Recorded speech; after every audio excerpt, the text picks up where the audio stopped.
Good afternoon, Eamon here from Ashdown Farm. On the 23rd of November, we have down the cubicle house, and as you see, all the cows are just lying relaxing.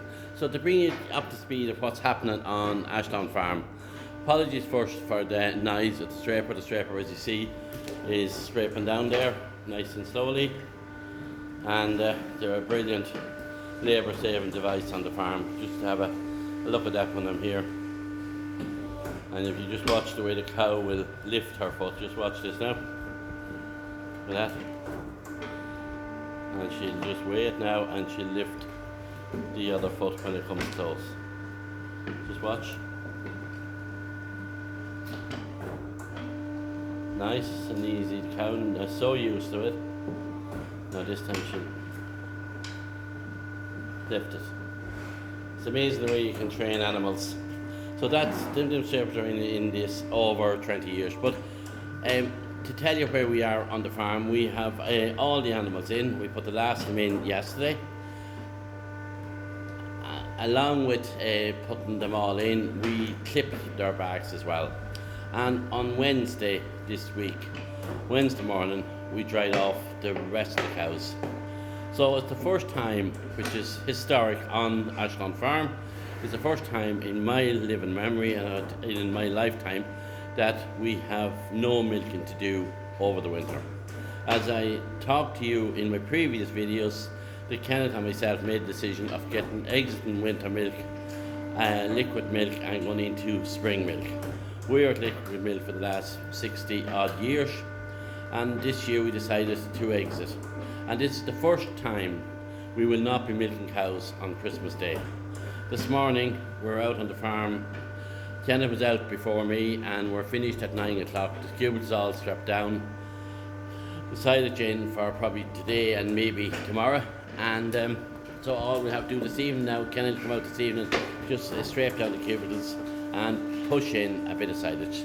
So it's a big change in Ashdown Farm here, that we have no milking to do, and the machine was silenced for the last couple of days, and we'll have to go and buy milk for the kitchen for the house now, which is unusual.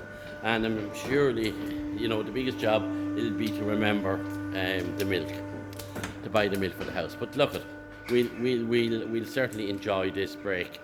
Now, as I said, we brought in all the cattle from Moydrehan. The last video was put up. I was showing you bringing the cattle in from Moydrehan. They're in. They're all over there as you're looking at them there now. And we clipped their backs. Just run the electric clippers up their backs, and that is to prevent them from getting lice. It certainly it's not 100% foolproof, but it certainly helps. And if they do get lice, we will treat the individual ones with Pour-On and that. So it prevents having to, number one, spend money on Pour-On, and number two is you're not putting more chemicals into the animals and you're doing it more naturally. The Springer heifers are there in front of us. They're very, very big. They're big heifers, and maybe I'll walk out and I'll show you the heifers there. As I said, the lice is a big issue. We started clipping some of the cows yesterday as well, so if Monday is fine, we will clip the rest of them.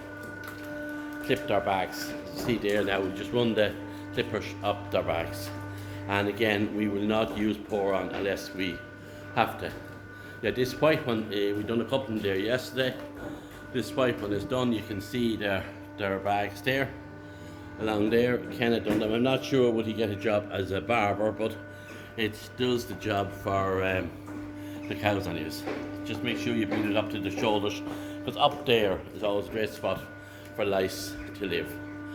And we'll see. And the best way of knowing, if you see cows licking themselves, a lot of lick marks on the body, so that they are trying to stretch and they have lice. So we'll keep a close eye on them. But we'll clip the rest of them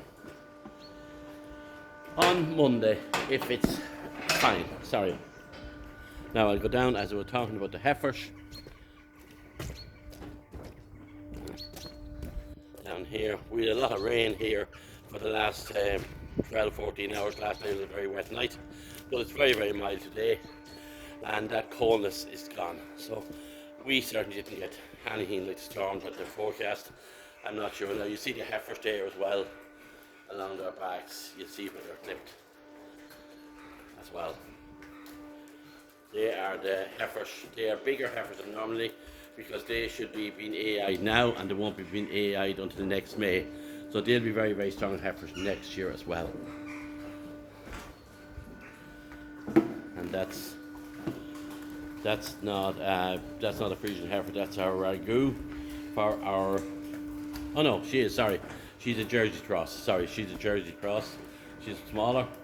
But you see there where we clipped our bags as well. Again to prevent them from getting lice. And these are Springer heifers and our ones. And this pen over here is our Springer heifers.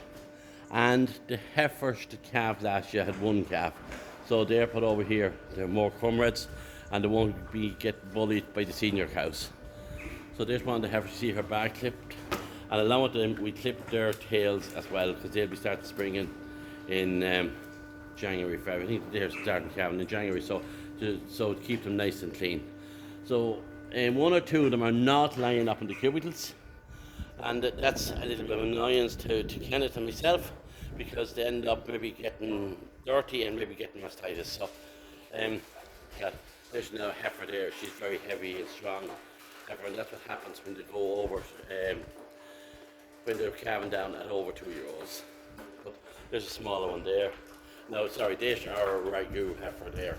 She's she's around a year and a half or that. She'll be 2 in the spring. So we'll be putting her in the deep freeze later on. So that's the story with the cows and the heifers. The heifers are all getting the second cut silage. It looks reasonably good. We didn't get tested yet. It's quite dry, but a little bit dark. There's a little bit of a stem in it, but it's good, certainly good for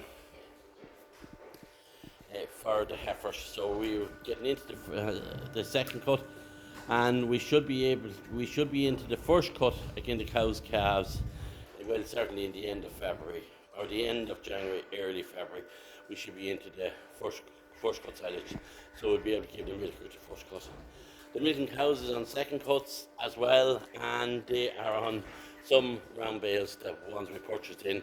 The quality is not brilliant, but it's okay. It's quite adequate for our cows because a lot of them is in good condition because of the long, some of them had a longer dry period and they're a long time calved.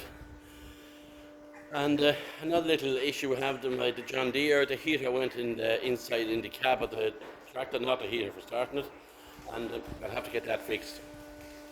But that'll be a bit of a nuisance when you're freezing in the morning time and the windscreen and the side wind is getting fogged up. So hopefully it's just a fuse. So again, my local mechanic Jimmy might sort it out, and if it's anything major we might have to get down Mead Farm Machinery to get it working, because it is important, especially on frosty mornings, that you're able to see out clearly and get your work done. Look, I'm going to sign off on that. That's what's happening on the Ashdown Farm. And again, thanks to everybody that has subscribed. I've been missing off it for the last couple of weeks. I kind of hadn't that much material to put up, and I just took a little bit of a break because there's no point in putting up rubbish and just filling up space. I'm sure you want to know what's happening. So that's what's happening. We'll have our month or 5 weeks off from milking. And next year we will be starting not AIing until May. So next year we will be milking up to near Christmas and then dry for January and half of February. But this year we'll dry for half of December, half of November or part of November, December, and probably the first week in January.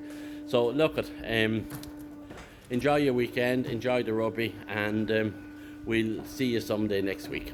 Again, Eamon here from Ashdown Farm, thanking everybody that supports, subscribes, and I absolutely love your comments. Please, please, please continue to put on your comments and we can have a discussion about farming. And I think that's the way we learn from one another and hearing the views.